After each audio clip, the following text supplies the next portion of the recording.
பாடுகின்றோம். உம்மை உயர்த்தி உயர்த்தி போற்றுகின்றோம். உம்மை துதித்து துதித்து பாடுகின்றோம்.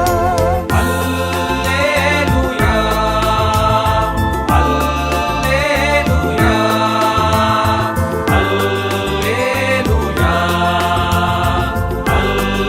அல்லேலூயா.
மதுரையில் அற்புத குடும்ப ஆசீர்வாத கூட்டம். நாள் மே 18 சனிக்கிழமை அன்று. நேரம் காலை 9:30 மணி முதல் மதியம் 2 மணி வரை. இடம் சிவபாக்கிய மகால், ஆரப்பாளையம் பேருந்து நிலையம் அருகில், 69 DD மெயின் ரோடு, பிளாக் 3, ஞான ஒளிவபுரம், மதுரை 16. தேவன் தரும் தீர்க்க தரிசன வார்த்தையினை அளித்து உங்களுக்காக தனி ஜெபத்தினை ஏறெடுக்க வருகிறார்கள் நம் அன்பு சகோதரன் டாக்டர் ஆனந்தஸ்திரா அவர்கள். குடும்பமாக வாருங்கள், தேவன் தரும் ஆசீர்வாதத்தினை பெற்றுச் செல்லுங்கள். மேலும் விவரங்களுக்கு திரையில் காணும் எமது தொலைபேசி எண்களை இன்றே தொடர்பு கொள்ளுங்கள்.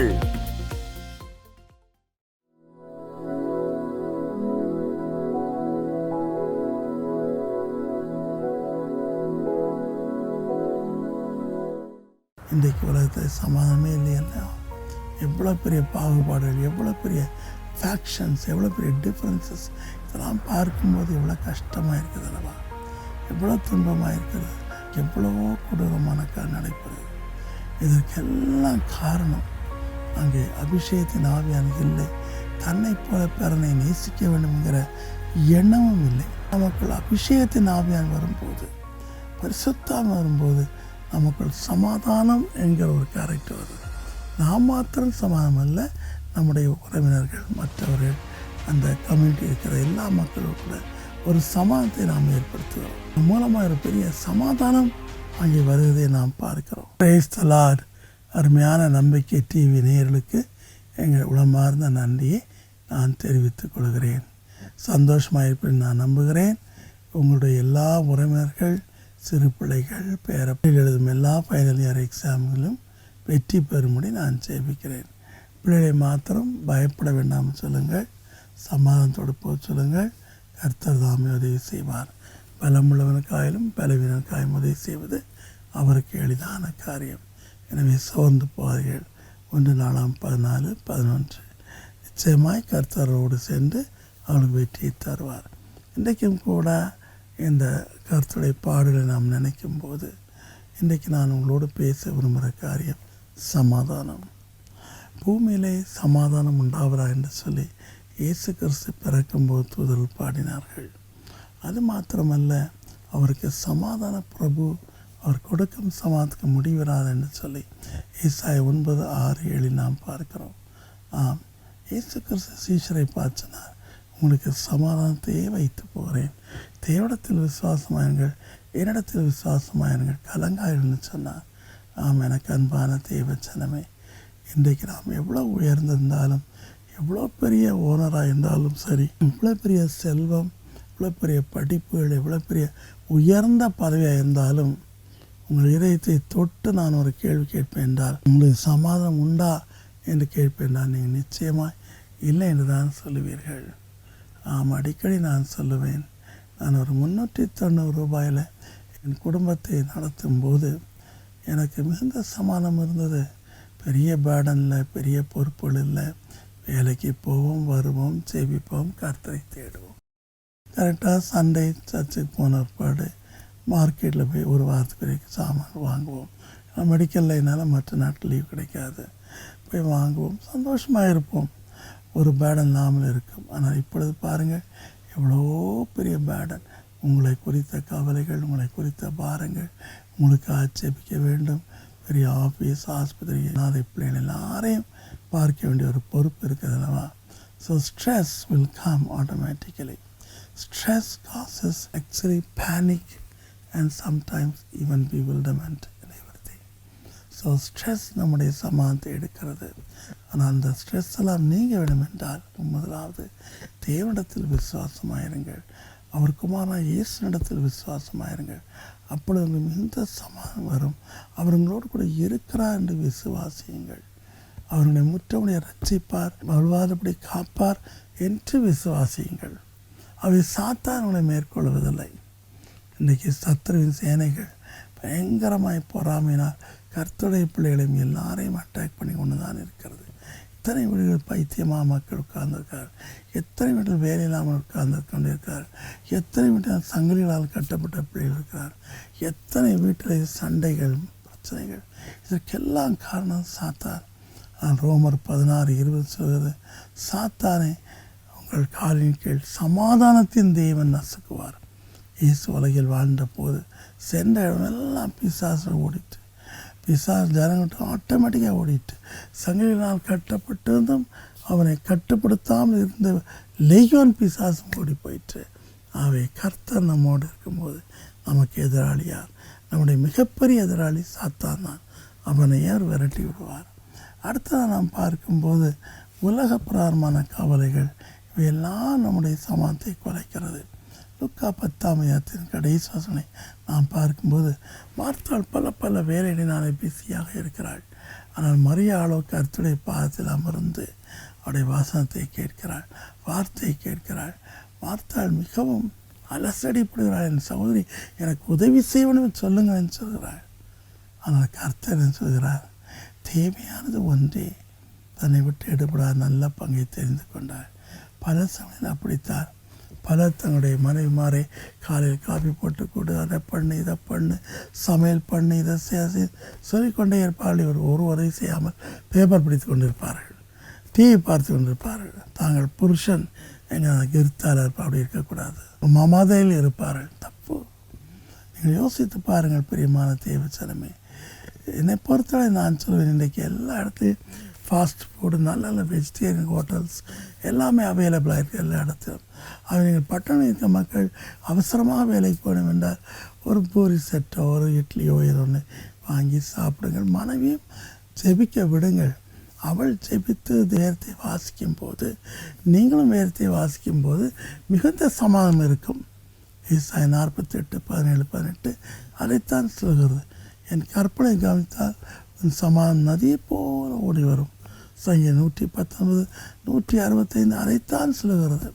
கர்த்தருடைய வேதத்தை நேசிக்கிறவர்களுக்கு மிகுந்த சமாதானம் உண்டு. பல வருஷங்களுக்கு முன் நான் மருத்துவத்துறையில் உழைக்கும் போது காலையில் 6 மணிக்கு போனால் ராத்திரி 11:30 மணிக்கு தான் வர வேண்டும்.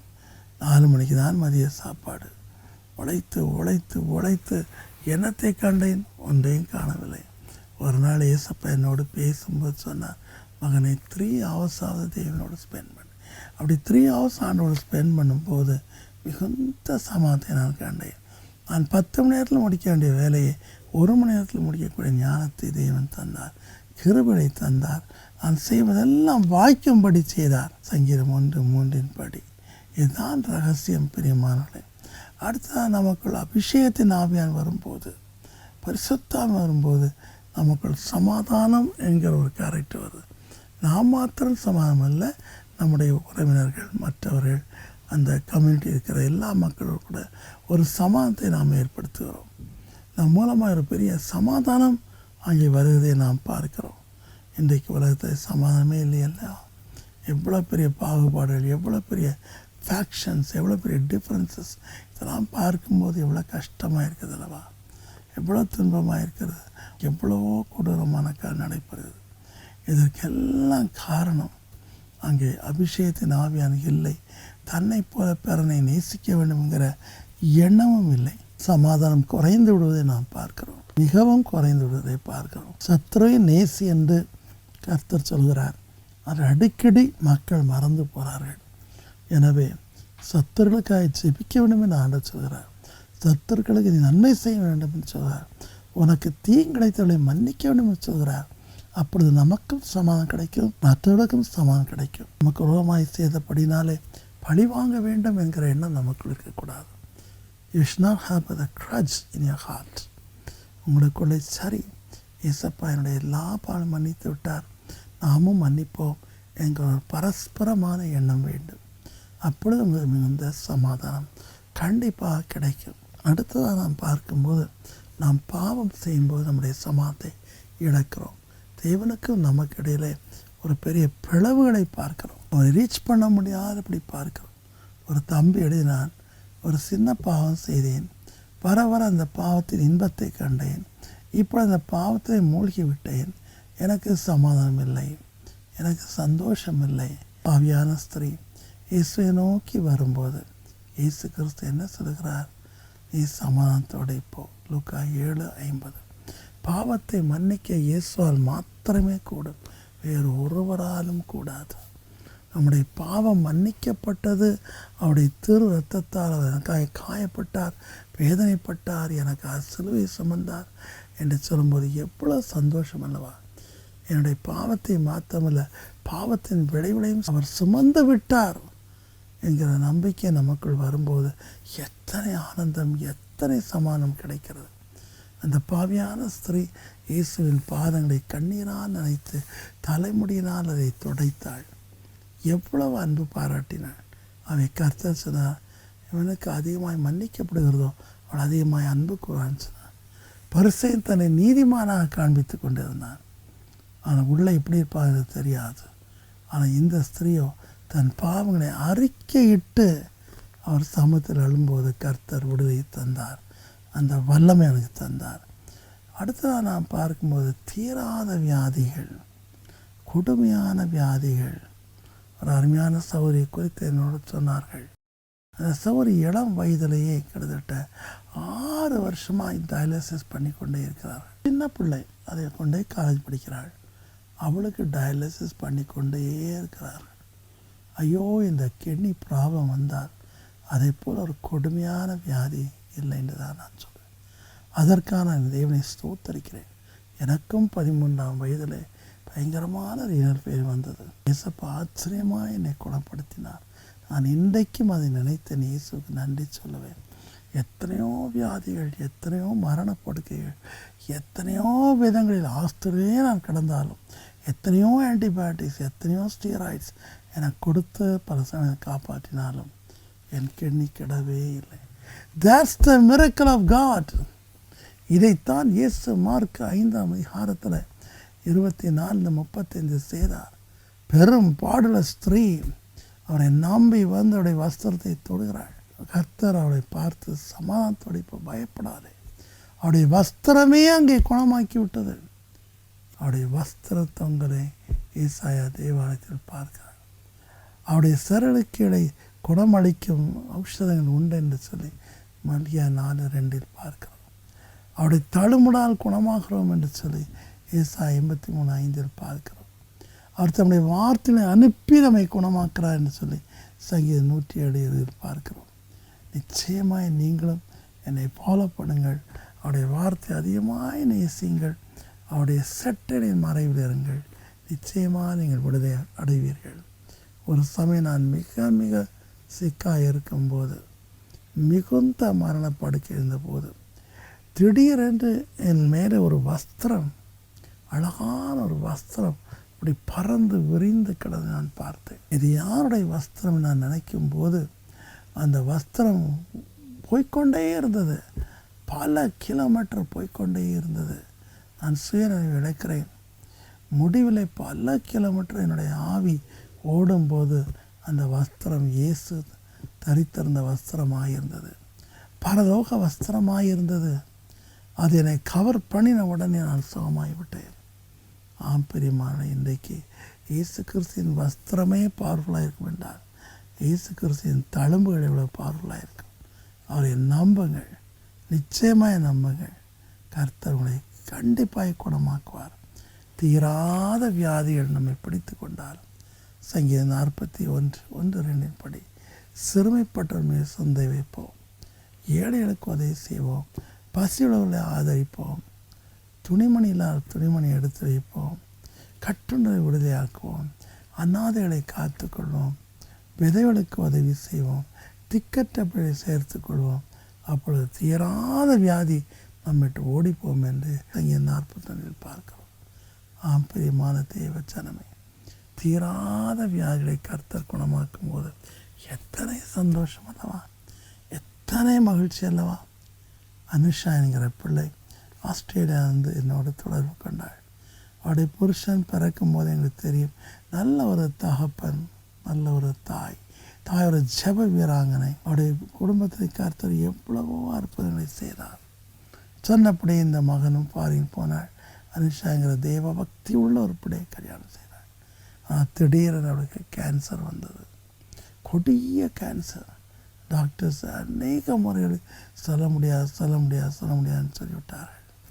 ஆனால் இன்றைக்கு பாருங்கள், எனக்கு வாழ்த்து செய்தி அவள் அனுப்பியிருந்தாள். அவள் ஒல்லியாய் அப்படி ஒட்டடை குச்சி மாதிரி சுருங்கி போயிருந்தாள். ஹீமோ ஹீமோ ஹீமோ ஹீமோ, தலையில் ஆப்ரேஷன், அங்கேயே ஆப்ரேஷன் சொல்லிக்கொண்டு ஐயோ படாத பாடுபட்டாள். ஆனால் இன்றைக்கு நல்ல புஷ்டியாக நல்ல நிறமாக அழகாக இருக்கிறாள். எவ்வளோ சந்தோஷப்பட்டிருப்பாளவா. அவருடைய கணவன் சாம் டேப்ரோ எவ்வளவு சந்தோஷப்பட்டிருப்பார். ஆம், கர்த்தர் தீராத வியாதியை குணப்படுத்தும் போது, மருத்துவர்களால் முடியாதுன்னு சொல்ல வியாதியை குணப்படுத்தும் போது நமக்கு சுகம் உண்டாகிறது. வைத்தியர்கள் கைவிட்ட நிலையில் கர்த்தர் நம்மை தூக்கி எடுக்கும்போது நமக்கு சுகம் உண்டாகிறது. இதோடு கூட நமக்கு அருமையானதை இழக்கும்போது நம்முடைய சமாதானம் போய்விடுகிறது. அயல் நாடுகளில் அநேகர் தங்கள் தாய் இழக்கும்போது, தகப்பனை இழக்கும்போது ஒரு வேகமாண்டு போல மாறிவிடுகிறார்கள். அனாதை கூடங்களில் கவர்மெண்ட் அனாதை கூடங்கள் வளர்க்கப்படுகிறார்கள். அங்கே பலவிதமான கெட்ட பழங்களை கற்றுக்கொண்டு காலாந்திரியாய் சுற்றி கொண்டு சுட்டு கொண்டு அப்படியாக ரவுடியாக இருக்கிறார்கள். அவரை கேட்டால் சொல்வார்கள், என் தாய் தகப்பன் சித்தப்பா பெரியப்பா அப்பா அம்மா தாத்தா பாட்டி இயேசுவை அவ்வளோ தேடினார்கள், ஆலயத்துக்கு ஒழுங்காக போவார். அவளுக்கு ஏன் கேன்சர் வந்தது? அவர்களே நீச்சல் தொட்டியில் விழுந்து அங்கே ஸ்பைன் உடைந்து கோமாஸ்தில் இருந்தார்கள். அப்படியான இயேசுவை கும்பிட்டு என்ன பிரயோஜனம்? ஆகவே எனக்கு இயேசு வேண்டாம் என்று சொல்லி விட்டு ஓடி விடுவார்கள். அவளுக்கு அந்த நம்பிக்கை இருக்காது. ஆம் பிரியமானவர்களே, யோசித்து பாருங்கள். தானியேலுடைய சகோதரர் அழகாக சொன்னார், விடுவித்தாலும் சரி விடுவிக்காமல் போனாலும் சரி நாங்கள் பொற்சிலையை வணங்க மாட்டோம் என்றால் அதுதான் சமாதானம். தானியேலை தூக்கி அங்கே சிங்கக்கேவில் போடும்போது அவன் எதிர்த்தானா பேசினானா? இல்லை. சமாதானத்தோடு அவன் இறங்குகிறார். தேவனுடைய அளவற்ற சமாதானம் என்றால் அவள் நீதியை செய்கிறார்கள். நீதிக்கிற சமாதானம் என்று சொல்லி ஏசாயா 32:17 பார்க்கிறோம். எக்காலத்தில் நமக்கு அவர் சமாதானத்தை தருவார் என்று 2 தெசலோனிக்கர் 3:16 பார்க்கிறோம். ஆகவே இன்றைக்கு கர்த்தர் உங்களுக்கு இந்த சமாதானத்தை தருவாராக. புருஷன் மனைவி பிரச்சனை இருந்தாலும் கூட நீங்கள் ஒரே சரியம் என்று சொல்லி ஒருவருக்கொரு மன்னித்து விடுங்கள். கர்த்தருடைய ராப்போஜனம் பந்தியில் பங்கு பெறுவதற்கு முன் ஒற்றுமையாகுங்கள், பிள்ளையோடு ஒற்றுமையாகுங்கள். அப்பா அம்மை வெறுக்காதீர்கள். கிறிஸ்துவ மன்னித்தது போல் எல்லாவற்றையும் மன்னித்து கொடுங்கள். வேதத்திற்கு முதல் இடம் கொடுங்கள். அதை தியானிக்கும் போது சமாதானம் நதி போல ஓடி வரும் என்று ஏசாயா 48:17-18 பார்க்கிறோம். எல்லா நிலையும் சமாதி தருவார். கடைசியாக அபிஷேகத்தால் அவனை நிரப்பி உங்களால் மூலமாக இயேசுவின் நாமத்தில் அற்புதங்களையும் அடையாளங்களையும் செய்யும் போது நூற்றுக்கணக்கான மக்கள் சந்தோஷமடைகிறார். அவர் சுகமடையரை பார்க்கும்போது நமக்கு எவ்வளோ சந்தோஷமாக இருக்குல்லவா, எவ்வளோ ஆனந்தமாக இருக்கிறது அல்லவா. ஒரு கிரேட் கார் வி ஹேவ். சமீபத்தில் ஒரு தாய் தன்னுடைய மகனை கொண்டு வந்தார். நல்லா வாட்ட சாட்டமாக வீரமாக இருந்தான். காலேஜ் படித்து கொண்டு இருந்தான்னு சொன்னார்கள். இது யார் என்று கேட்டேன், தெரியவில்லை. அப்படி சொன்னார்கள், திருமங்கலத்தை ஆனந்தங்கிற பையன் 2 கால்கள் கைகள் வளைந்து முதுகை தொட்டு கொண்டு இருக்கும்போது நீங்கள் ஜெபித்தீர்களே அந்த பையன் சொன்னார். எப்படி நடக்கிறான்? நீங்கள் தொட்டீர்கள், இயேசுவின் நாமத்தை ஜெபித்தீர்கள், பின்னாடி வளைந்த காலும் கை நேராகி இப்பொழுது அவன் கல்லூரியில் படிக்கிறான்னு சொன்னார்கள். பிரியமான தேவச்சனமே, கர்த்தர் நமக்கு பெரிய காரணம் செய்ய ஆயத்தமாக இருக்கிறார். மரண நேரத்தில் நமக்கு சமாதி தருவார். மரண பள்ளத்தாக்கினுடைய நடந்தாலும் தேவரீர் என்னோட கூட இருக்கிறீர். சமாதானமாயிருங்கள், பிறரை மன்னியுங்கள், யாவரோடும் சமாதானமாயிருங்கள். கர்த்தருடைய ஆசையப்பார். சமாதானம் பண்ணவர்கள் பாக்கியவான்கள், அவர்கள் தேவனுடைய புத்திரன் எனப்படுவார். ஜெயிப்போமா. அன்பின் கர்த்தாவை, உடைய பாடு மரணை நினைக்கும் இந்த வேளையிலே நீர் எங்கள் சமாதானத்திற்காக வானத்துக்கும் பூமிக்கு நடுவாக தொங்கினீரப்பா. எங்களையும் பிதாவை ஒன்று சேர்க்க, பிதாவுடைய குமாரத்தையும் சேர்க்க நீர் மரணத்தை அடைந்தீரப்பா. மனம் இறங்கி இன்று நான் அவளோடு பேசின காரணியில் ஏதாவது ஒரு நிலையில் அவள் சமாதானத்தை இழந்திருந்தால் அந்த சமாதானத்தை மீண்டும் தாரம் ஏசப்பா. அவளுக்கு அந்த அதிசயம் அற்புதங்களை கண்டிப்பாக செய்ய மேசப்பா. அவருடைய கலக்கத்தை எடுத்து போடும், அபிஷேகத்தால் நிரப்பும்.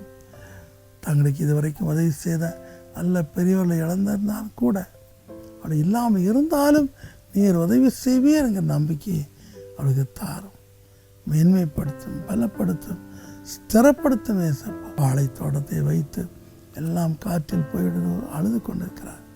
மனம் இறங்கி கர்த்தாவே, போன வருஷம் நஷ்டத்தை அவர் இந்த வருஷம் அனுபவிக்கக்கூடாது. நன்றாய் அவர் பிஸ்னஸ் தடைக்கட்டும் அப்பா. மனம் இறங்கும் ஒவ்வொரு குடும்பங்களையும் ஆசீர்வதியும், பேர் பேராக ஆசீர்வதியும். கணவன், மனைவி, பிள்ளைகள், மாமா, மாமி, தாத்தா, பாட்டி எல்லார் மத்தியும் சமாதத்தோடு வாழச் செய்யும். சமாதத்தை கெடுக்கிற அத்தனைக்கான அப்புறப்படுத்தும். இதோடு இந்த ஊழியத்தை தாங்கிற ஒரு மக்களை ஆசீர்வதியும். அதை கண்மணி போல காத்துக்கொள்ளும், அணைத்துக்கொள்ளும். இயேசுவின் நாமத்தில் தாழ்மையோடு வேண்டிக் கொள்கிறோம் பிதாவே. ஆமேன், ஆமேன், ஆமேன். மதுரையில் அற்புத குடும்ப ஆசீர்வாத கூட்டம் நாள் மே 18 சனிக்கிழமை அன்று. நேரம் காலை 9:30 மணி முதல் மதியம் 2 மணி வரை. இடம் சிவபாக்கிய மகால், ஆரப்பாளையம் பேருந்து நிலையம் அருகில், 69 DD மெயின் ரோடு, பிளாக் 3, ஞான ஒளிவபுரம், மதுரை 16. தேவன் தரும் தீர்க்க தரிசன வார்த்தையினை அளித்து உங்களுக்காக தனி ஜெபத்தினை ஏறெடுக்க வருகிறார்கள் நம் அன்பு சகோதரன் டாக்டர் ஆனந்தஸ்திரா அவர்கள். குடும்பமாக வாருங்கள், தேவன் தரும் ஆசீர்வாதத்தினை பெற்றுச் செல்லுங்கள். மேலும் விவரங்களுக்கு திரையில் காணும் எமது தொலைபேசி எண்களை இன்றே தொடர்பு கொள்ளுங்கள். அன்பான நேயர்களே, நமது அன்பரின் ஊழியத்திற்கு உங்கள் மனப்பூர்வமான மற்றும் தியாகமான நன்கொடைகள், காணிக்கைகளை அனுப்பிட உங்களுக்கு ஒரு எளிய வழி. திரையில் காணும் QR கோடை உங்கள் செல்போனில் ஸ்கேன் செய்து பின்வரும் பண பரிமாற்ற செயலிகள் மூலம் கூகுள் பே, பேடிஎம், போன்பே ஆகியவைகள் மூலம் எமது வங்கி கணக்குகளுக்கு உங்கள் காணிக்கைகள் மற்றும் நன்கொடைகளை அனுப்பலாம். மேலும் நேரிலும் எமது வங்கி கணக்குகளில் உங்கள் காணிக்கைகளையும் மனப்பூர்வமான தியாகமான நன்கொடைகளையும் நீங்கள் செலுத்தலாம்.